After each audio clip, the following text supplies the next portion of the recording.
देवेंद्र फडणवीस जी, माननीय एकनाथ जी, माननीय अजितदादाजी आणि आमचे जिल्ह्याचे पालकमंत्री त्या जिल्ह्यामध्ये जे प्रचंड नुकसान झालं आहे, मागच्या 50 वर्षात जेवढी पाऊस झाला नाही मराठवाड्यात त्यापेक्षाही जास्त पाऊस या ठिकाणी झाला। जमिनी खरडून निघाल्या, संपूर्ण पीक उद्ध्वस्त झालं, शेतकरी टाहो फोडतायत आणि घरांचे, मालमत्तेंचे, जनावरांचे नुकसान झालं। कालपासनं आणि आमचं प्रशासन मागच्या 5 दिवसापासनं संपूर्ण तलाठ्यापर्यंत, कृषी अधिकारी, ग्रामपंचायतचे ग्रामसेवक पासून तर कलेक्टरपर्यंत, जिल्हा परिषदच्या सीओ पासून तर मंत्रालयीन अधिकाऱ्यापर्यंत सर्वच अधिकारी या घटनेची दखल घेऊन SDRF NDRFच्या टीमसुद्धा या ठिकाणी काम करत आहेत। आणि काल मंत्रिमंडळाच्या बैठकीत माननीय मुख्यमंत्र्यांनी सर्व मंत्र्यांना सूचना दिल्या की त्या जिल्ह्याचे पालकमंत्री फील्डवर राहा आणि खास करून महसूल मंत्री म्हणून माझी जबाबदारी आहे की तातडीनं पंचनामे झाले पाहिजे। पंचनामा झाल्याशिवाय शेतकऱ्याला मदत मिळत नाही। त्यामुळं आमचे जिल्हाधिकारी, आमचे प्रांत, आमचे तहसीलदार आणि प्रत्येक गावामध्ये तलाठी, ग्रामसेवक आणि कृषी अधिकारी अशी टीम तयार करून आणि ते जे पंचनामे होतील त्यातला कुणी व्यक्ती सुटू नये म्हणून तिथल्या ग्रामपंचायतला तो पंचनामा दाखवणे असे निर्णय आपण घेतले आहे। मी जे पंचनामे येतात आहे ते मदत पुनर्वसन मंत्री आणि महसूल मंत्री म्हणून आमच्या कलेक्टरकडून आलेला रिपोर्ट हा तातडीने टेकओव्हर करणे, त्यावर तातडीने GR काढणे आणि तातडीची मदत त्या ठिकाणी पोहोचली पाहिजे। म्हणजे घराचं नुकसान झालं घराची मदत, जनावरांचं नुकसान झालं जनावरांची मदत आणि त्या ठिकाणी शेतकऱ्याच्या जमिनीची खरडून गेलेल्या जमिनीकरता वेगळा निर्णय आणि पिकाची नुकसान भरपाई हे देण्याकरता आमचं सरकार काम करतं आहे। एखाद्या वेळी एखादी योजना जी कमी करू, पण या ठिकाणी शेतकऱ्याची मदत ही सरकार सर्व पद्धतीने, म्हणजे एखादा रस्त्याचं बांधकामाचं काम कमी जास्त होईल, एखादी त्या ठिकाणी एखादं काम कमी जास्त करता येईल, पण शेतकरी मात्र हवालदिल झाला आहे। शेतकऱ्याला तातडीनं मदत केली पाहिजे हा आमचा सरकारचा, माननीय मुख्यमंत्र्याचा मानस आहे। आणि माननीय मुख्यमंत्र्यांनी या राज्याला आश्वस्त केलं आहे, शेतकऱ्याला आश्वस्त केलं आहे की राज्याला किती खर्च आला तर चालेल, राज्यामध्ये आम्ही त्या ठिकाणी पैसा उपलब्ध करू, आमच्याकडे शेतकऱ्याकरता कुठलाही पैसा कमी नाही आहे। आणि जे काही नुकसान झालं असेल, कारण संपूर्ण नुकसान तर भरून निघत नाही, पण शेतकरी हा जो आहे तो त्या ठिकाणी हतबल होऊ नये, तो त्या ठिकाणी जो अडचणीत आला त्याला बाहेर काढलं पाहिजे, याकरता आपलं सरकार पूर्ण मदत करेल। मी महसूल मंत्री म्हणून त्या ठिकाणी जे पंचनामे आहे सर्व जिल्हाधिकाऱ्यांशी कालही रात्री 6 वाजता आम्ही VCच्या माध्यमातून बोललो आहे, आमचे प्रधान सचिव, आणि आत्ता मात्र सर्व पंचनामे करतात आहे, सर्व फील्डवर आहे। मी रोज याचा आढावा घेऊन निश्चितपणे माननीय मुख्यमंत्री आणि आमचे दोन्ही उपमुख्यमंत्री यांनी जे काही योजना तयार केली आहे मदत देण्याची, त्या योजनेला आम्ही पुढे नेऊ। दुसरीकडे तुम्ही महसूल मंत्री म्हणून सर्व विभागांशी वॉररूममधून समन्वय साधतात, मात्र अनेक शेतकऱ्यांच्या अशा तक्रारी आहेत की स्थानिक पातळीवरती तलाठी असेल किंवा तहसीलदार असेल यांच्याकडून पंचनामे करण्यामध्ये दिरंगाई होते। अशा अधिकाऱ्यांना काय तुम्ही सूचना द्याल किंवा इशारा द्याल? तोच महत्त्वाचा विषय आहे। पंचनामा चुकला तर शेतकऱ्यावर वाईट वेळ येईल, पंचनामा चुकू नये। माननीय मुख्यमंत्र्यांनी दौरा केल्यावर, उपमुख्यमंत्र्यांनी दौरा केल्यावर आमचे मंत्रिमंडळाचे सदस्य त्या ठिकाणी त्या जिल्ह्यात गेल्यावर पालकमंत्री म्हणून मुख्य आहे पंचनाम्यातला एकही शेतकरी सुटू नये। पंचनाम्यामध्ये एक जरी शेतकरी सुटला तर त्याचं नुकसान भरून निघणार नाही। आणि म्हणून महत्त्वाचंही काम आहे, जसं फील्डवर जाणं महत्त्वाचं आहे तेवढंच महत्त्वाचं आहे की आमचे पंचनामे हे चुकू नये, आमच्या अधिकाऱ्यांनी कुठलीही चूक करू नये। आमच्या तलाट्यांनी, ग्रामविकास अधिकाऱ्यांनी किंवा कृषी अधिकाऱ्यांनी केलेले चूक हे शेतकऱ्याच्या जीवावर जातं आणि त्यामुळे कोणतीही चूक होणार नाही याची काळजी महसूल मंत्री म्हणून त्या ठिकाणी मी घेणार आहे। राज्य सरकार एकीकडे मदत करते, सगळे मंत्री आता गटाकडून असा आरोप करण्यात आलेला आहे की राज्य आपत्ती व्यवस्थापन विभागाचा जो निधी आहे तो अजून पडू नये, लोकांपर्यंत पोहोचत नाही. नाही, असं आहे की जो निधी येतो तो डायरेक्ट डीबीटीच्या माध्यमातून शेतकऱ्याच्या अकाउंटमध्ये जातो. एखाद्या वेळी डीबीटी गेला नसेल किंवा काही असेल त्यांनी सांगितलं पाहिजे योग्य, असं आरोप करून चालत नाही. कुठल्या जिल्ह्यातल्या कुठल्या शेतकऱ्यांना, कुठल्या जिल्ह्यातल्या कुठल्या शेतकऱ्यांना पोहोचला नाही. शेवटी आरोप प्रत्यारोपाचे दिवस नाही आहे. सर्व पक्षांनी, सर्व पक्षाच्या नेतृत्वाने किंवा सर्व पक्षाच्या कार्यकर्त्यांनी या अशा परिस्थितीमध्ये जिथे जीव जातो आहे, जिथे जनावरं जगावतात, जिथे शेतकरी उद्ध्वस्त झाला आहे, अशा ठिकाणी राजकारण न करता काही त्यांच्याकडे अधिकची माहिती असेल ती सरकारला पुरवली तर मी स्वतः त्या ठिकाणी मुख्यमंत्र्यांच्या वतीने लक्ष टाकेल आणि जिथे पैसे गेले आहेत ते पोहोचवण्याचा आम्ही प्रयत्न करू. पण स्पेसिफिक सांगितलं पाहिजे का इथे अडचण आहे, तिथे सरकार पोहोचलं नाही आहे, तिथे सरकार पोहोचेल.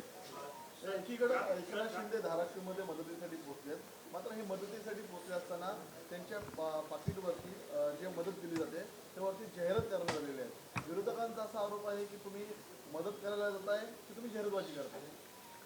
नाही, त्यांनी माननीय एकनाथ शिंदेंच्या मदत वाटप कार्यक्रमामध्ये त्यांनी कुठली जाहिरात छापली याबद्दल मला माहिती नाही. खरं तर माननीय एकनाथजी हे अत्यंत भावनिक कार्यकर्ते आहेत, त्यामुळं मला असं वाटतं की त्या ॲडबद्दल मला फार माहिती नाही, त्यामुळे मी यावर बोलू शकणार नाही. त्यांचे जे धाराशिवचे पालकमंत्री आहेत प्रताप सरनाईक आणि एकनाथ शिंदे यांचे खरं तर हे फोटो लावलेले होते आणि जो धाराशिवमध्ये ट्रक गेला काल इथून पाठवण्यात आला होता तो देखील ग्रामस्थांनी परत पाठवलेला आहे. आता त्यामुळे कुठेतरी एक संताप धाराशिवमध्ये पाहायला मिळतोय, कारण 3 दिवसापासून सगळे नागरिक पाण्याखाली आहेत. नाही, थोडा संताप जास्त आहे, कारण संताप याच्याकरता आहे की शेवटी जेव्हा पूरहानी येते तेव्हा पूर्ण घर उद्ध्वस्त होतं. पूर्ण घराला त्या ठिकाणी त्याची आज पोचता म्हणजे कमरेभर पाणी प्रत्येक घरात घुसलेलं आहे. त्यांना आपला संसार उद्ध्वस्त होताना ते पाहतात आहे, ते रडतात आहे, त्याचा संसार त्या ठिकाणी उद्ध्वस्त झाला आहे. आणि एकदा घरात पाणी घुसल्यानंतर त्या घरामध्ये संपूर्ण किमान 2-3 महिने त्या घराला सेटल व्हायला वेळ लागतं. जरी पाऊस उसरला तरी घर सेटल व्हायला मात्र 3-4-6 महिने लागतात. तर पूर्ण भिंती ओल्या झाल्या असणार, अन्न ओलं झालं असणार, काय खातील, कसे जगतील हा प्रश्न निर्माण होतो. जीवन मरणाचा प्रश्न निर्माण झाल्यावर मात्र संताप तयार होतो. त्या संतापामध्ये काही गोष्टी लोक अनावर राग करतात, ते ऐकून घ्यावं लागतं. शेवटी ऐकून घेण्याच्या भूमिकेमध्ये आम्ही आहोत आणि मदत करण्याच्या भूमिकेत आहोत. तानाजी सावंत जे मंत्रिपदावरून वगळले होते ज्यांना, ते पुन्हा आता ऍक्टिव्ह दिसत आहेत. ते भूम पारड्यामध्ये शेतकऱ्यांना मदत निधी वाटताना पाहायला मिळतात आणि शेतकऱ्यांनी सुद्धा स्वीकार केलेला आहे. इतर आमदार आणि मंत्र्यांना काही तुम्ही आवाहन करणार आहात? नाही, आमची सर्वांची जबाबदारी आहे की ज्या ज्या परीनं आमचे CSR फंड्स असतील, अनेक कंपन्या या महाराष्ट्रात काम करतात आहे, अनेक मोठे मोठे त्या ठिकाणी या ठिकाणी इन्व्हेस्टर्स आहे या महाराष्ट्रात काम करत आहे, मोठे मोठे उदार कॉन्ट्रॅक्टर आहेत, मोठ्या मोठ्या त्या ठिकाणी कंपनी आहेत. या सर्वांनी आपल्या कंपन्यांचा CSR असेल, आपल्या कंपन्याची मदत असेल, ही जास्तीत जास्त ओला या ठिकाणी जो आता पावसामुळे जी परिस्थिती निर्माण झाली आहे त्या भागामध्ये वाटप करावं अशी विनंती राज्यातर्फे माननीय मुख्यमंत्र्यांनी केली आहे. मी करतो की सर्वच पक्षांनी राजकारण बाजूला सारून जे पूरग्रस्त आहेत त्यांच्याकरता आपण सर्व एकत्र यावं. सर्व कंपन्या आणि जेवढे काही इन्व्हेस्टर आहेत त्यांनी एकत्र यावं आणि मोठी मदत या जिल्ह्याला करावी, या पूरग्रस्ताला करावी अशी विनंती मी आपल्या माध्यमातून करतो आणि अशी करणार आहे. सध्याला जर निकष पाहिजे तर ते काही झालेलं आहे, नुकसान झालेलं आहे, अन्नधान्य वाया गेलेलं आहे. ज्या संस्था असतील त्या प्रत्येकजण अन्नधान्य पोहोचवतात, त्यावेळी ब्रँडिंग जे केलं जातं किंवा एक नेमप्लेट जी आहे ती लावली जाते, परंतु विरोधकाकडून आता अशा या गोष्टी तिथं पोहोचत आहेत त्या गोष्टींवरतीच आक्षेप घेतला जातोय. त्यामुळे कुठेतरी विरोधक सुद्धा राजकारण या सगळ्या गोष्टी करतायत का? विरोधकात शिंदेचे ट्रक गेले त्यामुळे त्यावरती आक्षेप संजय राऊत. यापूर्वी सुद्धा अनेक वेळा मदत वाटप करताना विरोधकामधल्या अनेक नेत्यांनी आपले फोटो लावले आहेत. मी त्याचा आता राजकारण करायचा दिवस नाही आहे. कोणी काय फोटो लावून काय मदत केली, विरोधी पक्षात असे लोक आहेत. 1 किलो वाटलं 10 किलोची जाहिरात छापली, त्यामुळं त्यात जात नाही. फक्त एवढंच आहे की कुठल्याही परिस्थितीमध्ये जाहिरातबाजी मदतीमध्ये येऊ नये. मदत ही अदृश्य सढळ हाताने करावी. कारण शेवटी आपण काही दाखवण्याकरता करत नाही आहे आणि त्यामुळं यातनं काही राजकारणातून मतं भेटण्याचा काही हा प्रसंग नाही आहे. हा तर हृदयातून जनतेला मदत करणे हा भावनिक आणि लोकांना आधार देणारा एक काम आहे. त्यामुळं कुठल्याही मदतीला कुठल्याही पद्धतीचा अशा काळात तरी म्हणजे पूर परिस्थितीच्या काळात दुष्काळाच्या काळामध्ये कुणीही ॲडव्हर्टाईजमेंट करणार नाही ही तर आपलीच जबाबदारी आहे. पण मला असं वाटतं विरोधकांनी पहिला आपल्या स्वतःला तपासून बघावं आणि नंतर विरोधकांनी आरोप करावे. सर यालाच बंद एक प्रश्न आहे, ज्यावेळी महाराष्ट्रावर संकट येतं त्यावेळी सगळे पक्ष एकत्र येतात. मग उद्धव ठाकरेंच्या काळात देखील नैसर्गिक आपत्ती आली होती किंवा भाजप विरोधी वातावरण त्यांनी सरकारला काही सूचना सुचवल्या होत्या. मात्र यावेळी महाराष्ट्रावर संकट आलंय, विरोधक एका ठिकाणी टीका करण्यात व्यस्त आहे. विरोधकांना काय सल्ला द्याल? नाही, विरोधकांना माझी विनंती आहे की त्यांनी महाराष्ट्राच्या त्यांच्याकडे आलेले निवेदनं त्यांना काही सूचना येत असतील किंवा त्यांना काही अधिकचं सांगायचं असेल सरकारला, सरकार हे पूर्ण ऐकण्याच्या मूडमध्ये आहे. सरकार शेतकऱ्यांना मदत करण्याच्या परिस्थितीमध्ये आहे. सरकारची जबाबदारीच आहे शेतकऱ्याला मदत करणे, ती मॅन्डेटरी जबाबदारी आहे. त्यामुळं आम्ही जी मदत करतो आहे त्याच्यामध्ये जर विरोधकाला असं वाटतं की टोमणे मारण्यापेक्षा टोमणे मारू नका. तुम्ही हे सांगा की हे थोडा हे केलं पाहिजे, खरडून गेलेल्या जमिनीला हे केलं पाहिजे, शेतकऱ्याच्या हे केलं पाहिजे, फळांची नुकसान भरपाई त्या दिली पाहिजे, जनावरांचं काय केलं पाहिजे. काही विधायक सूचना सरकारला, जसं माननीय शरद पवार साहेबांनी म्हटलं होतं की आम्ही मुख्यमंत्र्याला काही सूचना करणार आहोत, तसं उद्धव ठाकरेजींनी कराव्या, अजून राजसाहेब ठाकरेजींनी कराव्या.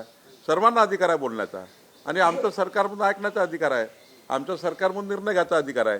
त्यामुळं विरोधी पक्षानं दिलेल्या प्रत्येक सूचनेचं त्या ठिकाणी पालन सरकारी पार्टी करेल आणि शेवटी जॉईंटली सर्व पक्षांनी मिळून महाराष्ट्राच्या हवालदिल झालेल्या शेतकऱ्यांना मदत करणे हीच या ठिकाणी आपली माणुसकी आहे, हीच मानसिकता ठेवली पाहिजे असं मला वाटतं. आता isakal.com आहे देशातील नंबर 1 ची मराठी न्यूज वेबसाईट. प्रत्येक अपडेटसाठी isakal.com ला नक्की भेट द्या.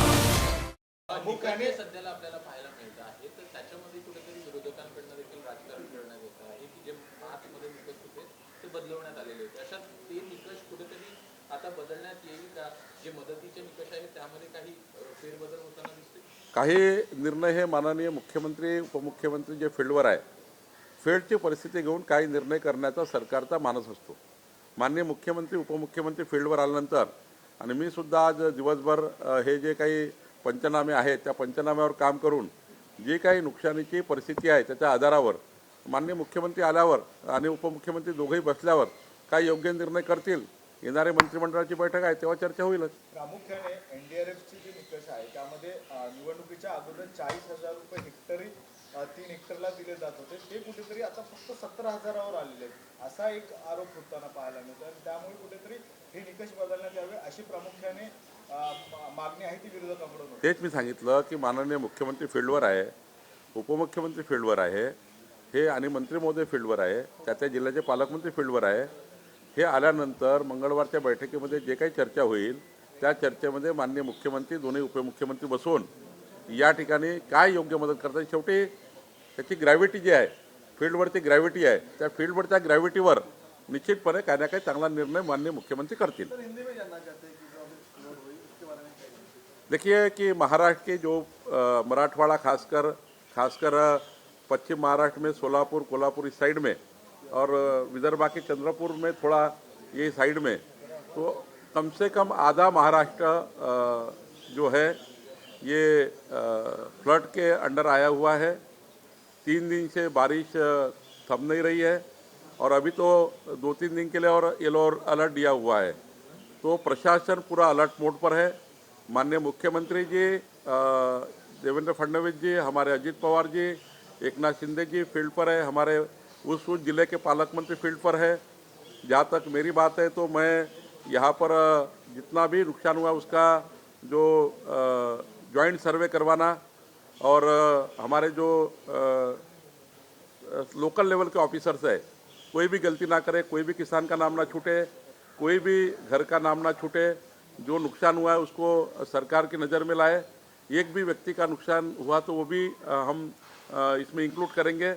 तो जो मॉनिटरिंग है, जो पंचनामे है, जो फील्ड सर्वे है, ये फील्ड सर्वे के लिए हम काम कर रहे हैं और मुझे विश्वास है कि जिस तरह से माननीय मुख्यमंत्री जी ने कहा है कि फील्ड की परिस्थिति को देखते हुए आने वाले मंत्रिमंडल की बैठक जो होगी उसमें सारे मंत्री हम लोग चर्चा करेंगे और माननीय मुख्यमंत्री और एकनाथ शिंदे जी इसके लिए योग्य निर्णय लेंगे। लेकिन मेरी आपके माध्यम से विनती है, सारे जो इन्वेस्टर है, बिल्डर्स है, कंपनी के बड़े बड़े यहाँ पर उनके आस्था यानी उनका यहाँ जो आने वाले दिनों में हमारे महाराष्ट्र में जो उद्योजक है उनको सारे इंडस्ट्रियलिस्ट है, इनको सारे लोगों को मेरी विनती है कि सभी लोग, सरकार तो करेगी, सरकार करने के लिए तो उसकी जवाबदारी है, हमारी जवाबदारी बनती है, लेकिन सब तरह के लोग इसमें आए और इस किसानों को और हमारे किसान के घर में रहने वाले परिवारों को और मजदूरों को और जिनके इसमें नुकसान बड़ा हुआ है, कई घर ऐसे डूब गए कि 3-3 मीटर 4-4 मीटर पानी कई जगह है, जो घर में 2 महीने 3 महीने जा नहीं सकते, ऐसे भी परिवार है। ऐसे परिवारों को मदद करना ये सबका दायित्व बनता है। आप सब लोग ये सारी आपत्ति में मदद करेंगे, ऐसी मैं आपसे अपील करता हूँ। इसी से जुड़ा सवाल है, आप निजी क्षेत्र से मदद की उम्मीद कर रहे हैं, तो किस किस तरह की मदद की ज़रूरत आप समझते हैं? खासकर खेती से जुड़ी हो, आप घर बनवाना हो या फिर कईयों के मवेशी चले गए, तो किस तरीके की मदद की उम्मीद आप रखते हैं? देखिए, जब व्यक्ति मदद की भूमिका में आता है तो मदद कोई भी प्रकार की हो सकती है। सरकार जवाबदारी टाल नहीं रही है, सरकार जवाबदारी पूरी कर रही है, लेकिन बहुत से लोग रहते हैं कि उनको लगता है कि मैंने ऐसे आपत्ति में हेल्प करनी चाहिए। हो सकता है कि वहाँ जाने के बाद किसी का घर टूटा हो, किसी के घर में सारा बह गया हो, कुछ भी नहीं बचा हो, वो 3 महीना 4 महीना बाहर रहता हो, सरकार करेगी, सरकार तो पूरा तरह से काम करेगी, लेकिन बहुत से लोगों की इच्छा होती है कि मैं जाके कुछ मदद करूँ, मैं वो गांव को हेल्प करूँ, उनके बच्चे को पढ़ाई के लिए हेल्प करूँ, उनके परिवारों के लिए हेल्प करूँ, किसी का पूरा ही बह के गया है वो परिवार फिर बिठा दूँ। ऐसे बहुत से लोग इस देश में और महाराष्ट्र में हैं। महाराष्ट्र में जब जब आपत्ति आई तो देश ने मदद की है और महाराष्ट्र जनता पे आपत्ति आई तो महाराष्ट्र के बड़े बड़े लोगों ने मदद की है। तो मुझे लगता है कि जो भी उनके ये आपत्ति में जो उनको लगता है कि आवश्यक हमने करना चाहिए, ये किसी में बंधन नहीं है, एक अपनी मानवता की भावना है। दूसरा सवाल सर ये है कि अभी उद्धव ठाकरे हो या शरदचंद्र पवार बुद्ध हो, उनके सारे नेता अभी दौरे पे निकलने वाले हैं। उद्धव ठाकरे का कल का दौरा तय हो गया, वो जालना, बीड, धाराशिव सारी जगह पे घूमने वाले हैं। ये करते वक्त खासकर जो ब्लेम गेम शुरू होता है, क्या उसे टाला जाना चाहिए? देखिए, ये राजनीति का अखाड़ा नहीं है। कोई भी अकाल जो आता है या कोई भी परिस्थिति जो निर्माण होती है, ये नैसर्गिक परिस्थिति है, किसी सरकार ने तैयार नहीं की। तो ऐसे में इस देश का संस्कार और संस्कृति ऐसी रही है महाराष्ट्र की कि जब जब सरकार हमारी नहीं थी, कांग्रेस पार्टी की सरकार थी, वो समय हम सरकार के साथ कूद पड़े थे। सरकार के ऊपर टिका करके ये समय आपको पॉलिटिक्स करने का नहीं है। ये समय है जैसा हमारे मंत्रिमंडल के सारे लोग गए वैसे वो भी जाए, वो भी कुछ सूचनाएं करे, विधायक सूचना करे। विधायक सूचना में जो अच्छा होगा किसानों का होगा। अपोजिशन का काम है सरकार को अच्छी सलाह देना, सरकार का काम है विधायक अपोजिशन की सलाह सुनना। तो हम लोग जो भी अपोजिशन पार्टी से उनके दौरे में, उनके प्रवास में जो 4 इशू आएंगे वो इशू को हम टेक ओवर करेंगे। देखिए, अपोजिशन ने पहले ये झांक लेना चाहिए खुद को कि उधर कितने नेता लोग हैं, मैं ऐसे नाम बता सकता हूँ, जो उन्होंने ऐसे क्लाइमेटी में, ऐसे परिस्थितियों में कई बार खुद की एडवर्टाइजमेंट की है। ये एडवर्टाइजमेंट नहीं करना चाहिए, इसमें हम समर्थन नहीं करते हैं। मैं कुछ वहाँ मदद करूँ, एडवर्टाइजमेंट करके करूँ, ऐसा नहीं कर सकते। लेकिन अगर बात ही कहे तो फिर राजनीति की बात आई तो राजनीति में 1000 उदाहरण दे सकते हैं कि आप लोगों ने क्या किया है। लेकिन ये आज वो दिन नहीं है। आज हमारे मुख्यमंत्री जी, हमारे सारे मंत्री लोग हमारे फील्ड पर है। आज है किसानों को मदद मिले, किसानों का जीवन बचाए, उनकी ज़िंदगी बचाने का दिन है। तो मुझे लगता है कि ऐसी राजनीति में हम नहीं जाना चाहते। महसूल आपके पास है, इसलिए अगर प्राथमिक तौर पर अगर पूछें तो कितने लाख हेक्टेयर का नुकसान हुआ है? अभी आप असेसमेंट क्या क्या कर पाए, खासकर नुकसान की बात करें? तो कितनी टीमें डिप्लॉयड हैं एनडीआरएफ की, कहाँ पर? सारे जिलों की वहाँ की टीमें जाती है और जैसी जैसी जरूरत गिरती वैसी कम ज़्यादा टीमें यहाँ से निकालो, वहाँ से डालो, वो जिले डालो, वो जिले। धाराशिव के पास सोलापुर है, यहाँ से निकाल के वहाँ डालना पड़ता है, वहाँ से निकाल के वहाँ डालना पड़ता है। तो उसका पूरी तरह से मैनेजमेंट हुआ है, सभी की जान बचाई जा रही है, कोई भी जानमाल। असेसमेंट अगर बताएं कितने लाख हेक्टेयर मुझे लगता है कि आज का अभी मैं थोड़ी देर में फाइनल आंकड़ा लूँगा, लेकिन आज कुछ बोलना ये मेरे लिए अच्छा नहीं हुआ, क्योंकि आज पानी भरा हुआ। हम सैटेलाइट सर्वे कर सकते हैं, हम MR-SAC से निकाल सकते हैं, हम गूगल मैपिंग कर सकते हैं, लेकिन एक्चुअली क्या हुआ है तो 35 लाख, 40 लाख, 45 लाख जो भी आंकड़ा है, लेकिन ये आंकड़ा 3 दिन बाद सही मालूम हो जाएगा, क्योंकि आज हम ये नहीं कर सकते कि भाई किसका किसान का डूबा है, 40 लाख ही हुआ है, 42 लाख ही हुआ है, लेकिन आपको कल या परसों तक पूरा आंकड़ा हम दे देंगे। सर, आज जब मुख्यमंत्री ऑन ग्राउंड है, तमाम मंत्रियों को निर्देश दिए गए हैं कि वो अपने अपने इलाकों में जाए, किसानों की सुध ले। ऐसे में आप कह रहे हैं कि विपक्ष को राजनीति नहीं करनी चाहिए, लेकिन राउत ये कह रहे हैं कि राज्य में 2 मुख्यमंत्री हैं, 1 मुख्यमंत्री हैं, लेकिन ये तीनों जो हैं वो इनएक्टिव हैं। ऐसे में आपका क्या कहना है? सारे कल मंत्री माननीय मुख्यमंत्री ने चर्चा की है। मुख्यमंत्री जी ने कहा है कि सब जिले के पालक मंत्री जहाँ जहाँ बाढ़ आई है सब जाए। मुझे भी बताया गया कि आप पूरी तरह से जो पंचनामे हैं, पूरा सरकारी 40 मंत्री वहाँ चले गए और वो सारा प्रशासन उनके पीछे ही दौड़ रहा है। ऐसा नहीं चाहिए। मुख्यमंत्री जी, उप मुख्यमंत्री, सारे जिले के पालक मंत्री जहाँ परिस्थिति निर्माण हुई है वहाँ है। बाकी कृषि मंत्री यह काम करेंगे, ग्राम विकास मंत्री यह काम करेंगे। मेरी सबसे बड़ी जवाबदारी है रेवेन्यू मिनिस्टर करके हमारे कलेक्ट्रेट अगर बराबर पंचनामा यानी सर्वे कर रहे या नहीं कर रहे।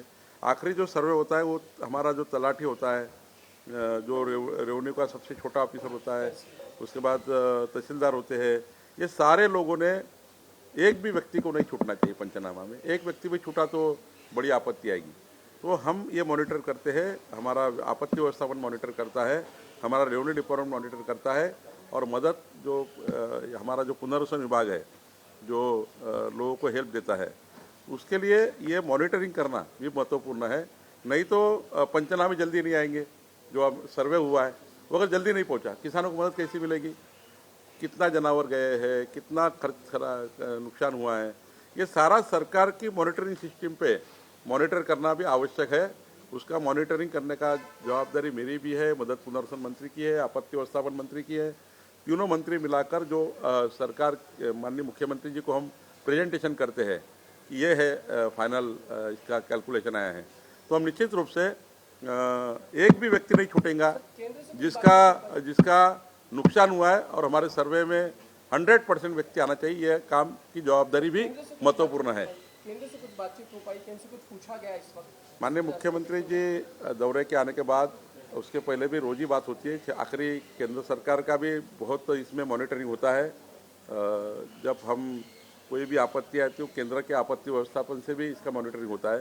तो माननीय मुख्यमंत्री लगातार बात करते हैं, और मुझे विश्वास है कि माननीय मुख्यमंत्री जी लौटने के बाद जो भी ये रिपोर्ट हम रखेंगे उसके आधार पे अच्छा निर्णय होगा। प्रधानमंत्री अमित शाह हमेशा ऐसे डिजास्टर में खुद से सरकारों से पूछ रहे होते हैं, तो ऐसे में तो कुछ फोन आया, कुछ बातचीत हुई? माननीय मुख्यमंत्री जी रोज ही सेंट्रल के आपत्ति व्यवस्थापन से बात करते हैं और उसको बताते हैं। अब माननीय मुख्यमंत्री जी आने के बाद, दौरे से आने के बाद स्टेट का क्या पूरा रिव्यू है, हमारे चीफ सेक्रेटरी, हमारा डिपार्टमेंट, हमारा जो आपत्ति व्यवस्थापन डिपार्टमेंट है, सारे मिलके जो रिपोर्ट आएगा उसके ऊपर केंद्र को भेजा जाता है। ऐसा कोई रिपोर्ट नहीं केंद्र को भेजा नहीं जाता। सर, राज्य इस समय आपत्ति से गुजर रहा है। ऐसे समय में जब प्रधानमंत्री की तरफ से आपको आपके कार्य के लिए सहारा जाता, अप्रिशिएट किया जाता है, तो ये कितना मोटिवेशनल है ऐसे समय में? माननीय प्रधानमंत्री जी ने हमारे राजस्व विभाग द्वारा चलाए गए जो अभियान है, जो किसानों के रास्ते का निर्माण हम कर रहे हैं, किसानों के रास्ते का हम डिमार्केशन कर रहे हैं, उसको नंबरिंग कर रहे हैं। देश में पहली बार महाराष्ट्र स्टेट कर रहा है कि किसानों के खेत को, रास्ते को नंबर देना, उसके बाद उसके लिए योजना बनाना, और दूसरा सबके लिए घर जो प्रधानमंत्री दे रहे हैं उसमें जिनके पास प्रॉपर्टी कार्ड नहीं है उनको प्रॉपर्टी कार्ड देने का निर्णय हमने किया है। 30 लाख परिवारों को प्रॉपर्टी कार्ड देना है। तो ये जो बेसिक केंद्र सरकार राज्य सरकार की योजना है, इस योजना को नीचे तक पहुंचाने का राजस्व विभाग ने जो अभियान लिया है उसके लिए माननीय प्रधानमंत्री ने शुभेच्छाएं दी है। मुझे लगता है कि राजस्व विभाग माननीय प्रधानमंत्री ने दिए हुए शुभेच्छा को लेकर पूरी तरह से किसानों के लिए, गरीब व्यक्ति के लिए, जिस प्रकार से माननीय प्रधानमंत्री जी ने कहा था चुनाव के समय, जब लोकसभा का चुनाव चल रहा था, तब कहा था हम गरीब कल्याण के लिए, मध्यम वर्गीय कल्याण के लिए काम करेंगे। हमारी जो योजना है राजस्व विभाग की, ये गरीब कल्याण, मध्यम वर्गीय कल्याण के लिए, किसानों के लिए है। और आपने देखा होगा जिस प्रकार से माननीय प्रधानमंत्री मोदी जी ने जीएसटी का निर्णय लिया, 28% वाली जीएसटी 5% में लाकर किसानों को और मध्यम वर्गीय गरीब कल्याण गरीब व्यक्ति को मदद की है। उसी प्रकार से माननीय प्रधानमंत्री जी ने कहा कि स्वदेशी वस्तुओं का वापर करिए। तो निश्चित रूप से मुझे लगता है कि ये जो है माननीय प्रधानमंत्री जी का जो संकल्प है गरीबों को मदद करना, ये पूरी तरह से हम करेंगे। और राजस्व अभियान के लिए माननीय प्रधानमंत्री ने जो शुभेच्छा दी है, मैं प्रधानमंत्री जी का आभार व्यक्त करता हूँ। अपोजिशन की तरफ से क्रिटिसिज्म तो बहुत आया है, लेकिन क्या किसी की तरफ से सजेशन आया है आपकी किसी अपोजिशन लीडर से बात? मेरे पास सजेशन तो आज तक नहीं आया, क्योंकि मैं मुख्यमंत्री को जो दिया होगा, अगर रेवेन्यू मिनिस्टर के नाते कहीं छूटा है वो मेरे पास आता है, आपत्ति व्यवस्था मंत्री के पास जाता है। अपोजिशन पार्टी शायद माननीय मुख्यमंत्री जी को डेलीगेशन देते हैं, तो शायद दिन है अभी, अगले दिनों में शायद वो मिलेंगे माननीय मुख्यमंत्री से। उनकी मर्जी है कि मुख्यमंत्री से मिलना है नहीं मिलना है। चर्चा निकल गई कि अपोजिशन लीडर नहीं है महाराष्ट्र में। क्या होता है उसके लिए? अपोजिशन लीडर नहीं, आपकी संख्या नहीं है तो अपोजिशन लीडर नहीं, आपकी संख्या होती तो अपोजिशन लीडर होता। अभी अपोजिशन लीडर नहीं तो आप इंडिविजुअल तो अपोजिशन में है, सब लोग आ जाइए ना, सब लोग माननीय मुख्यमंत्री को मिल सकते हैं, मुख्यमंत्री को सब लोग मिल सकते हैं। इस महाराष्ट्र के सारे नेताओं को मुख्यमंत्री जी के मिलने का अधिकार है। तो मुझे लगता है कि महाराष्ट्र के हित में, जनता के हित में, किसानों के हित में जो भी अपोजिशन का कहना होगा वो माननीय मुख्यमंत्री से मिले। मुख्यमंत्री जी तैयार है, मुख्यमंत्री जी मिलते ही है, एक कॉल पे मिलते हैं। तो मुझे लगता है कि अपोजिशन में अपनी सूचनाएं देनी चाहिए जो जनता के हित में और महाराष्ट्र के हित में। एक शेवटचा मराठी प्रश्न होता, बऱ्याच शेतकरी नेत्यांचं असं म्हणणं आहे की एक सरसकट नुकसान भरपाई जाहीर करावी आणि ओला दुष्काळही जाहीर करावा, जी काही मदत केली जाते त्याच्याविषयी। असा आहे, जो जास्तीत जास्त मदत ज्या नियमाने मिळेल असा नियम कुठला महाराष्ट्रामध्ये पाहिजे की ज्याने जास्तीत जास्त मदत मिळेल। आपल्याकडे आता स्टँडिंग ऑर्डर जे आहेत जे मदतीचे, त्याच्यातून अजून काय जास्तीत जास्त महाराष्ट्राला मदत मिळेल याचा गोष्ट केला पाहिजे। हा पॉलिटिकल आपल्याला हा स्टेटमेंट करण्यात काही अर्थ नाही। आपल्याला हे सांगितलं पाहिजे की जास्तीत जास्त मदत या नियमाने या शेतकऱ्याला मिळाली पाहिजे। जे शेतकऱ्याचं नुकसान झालं त्यावर जास्तीत जास्त सरकारने तोडगा काढला पाहिजे, त्यावर अपोजिशननी चर्चा केली पाहिजे। आणि मला वाटतं की माननीय मुख्यमंत्री हे स्वतःच त्या ठिकाणी संवेदनशील आहे, स्वतःच माननीय मुख्यमंत्री यावर निर्णय करतील।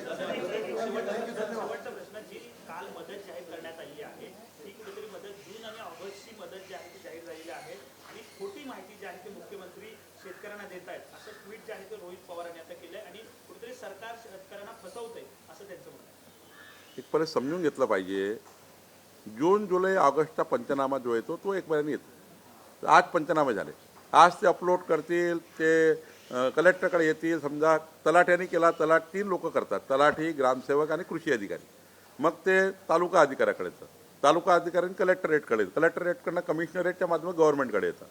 याला जो काळ लागतो 15 दिवसाचा, 8 दिवसाचा, तो काळ लागतो। तेच मॉनिटरिंग महत्त्वाचं आहे। म्हणूनच महसूल मंत्री म्हणून वॉर रूममध्ये तेच करतो आहे की लवकर पंचनामे पोहोचले पाहिजे। जसा पंचनामा पोहोचला सरकारकडे तसाच GR निघतो। एकडे पंचनामाचा रिपोर्ट, किती पैसे द्यावे लागणार, तो दुसरा GR टाईप होतो, त्यामुळे त्याला वेळ लागत नाही। पंचनामा हा फार मोठा प्रश्न आहे।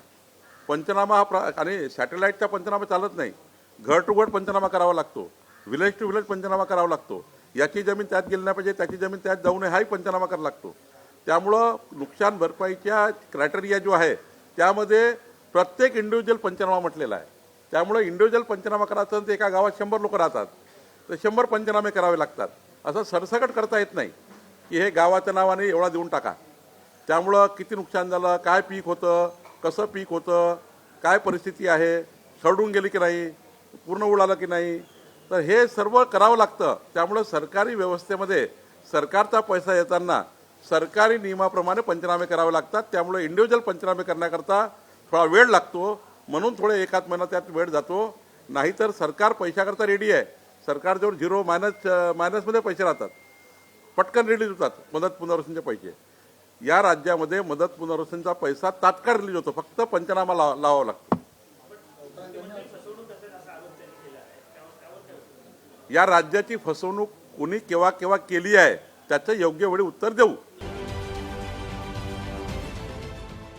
देश विदेशातील प्रत्येक घडामोडींचे लाईव्ह अपडेट मिळवण्यासाठी आता साम टीव्हीच्या सर्व सोशल मीडिया प्लॅटफॉर्मला लाईक, फॉलो आणि सबस्क्राईब करा.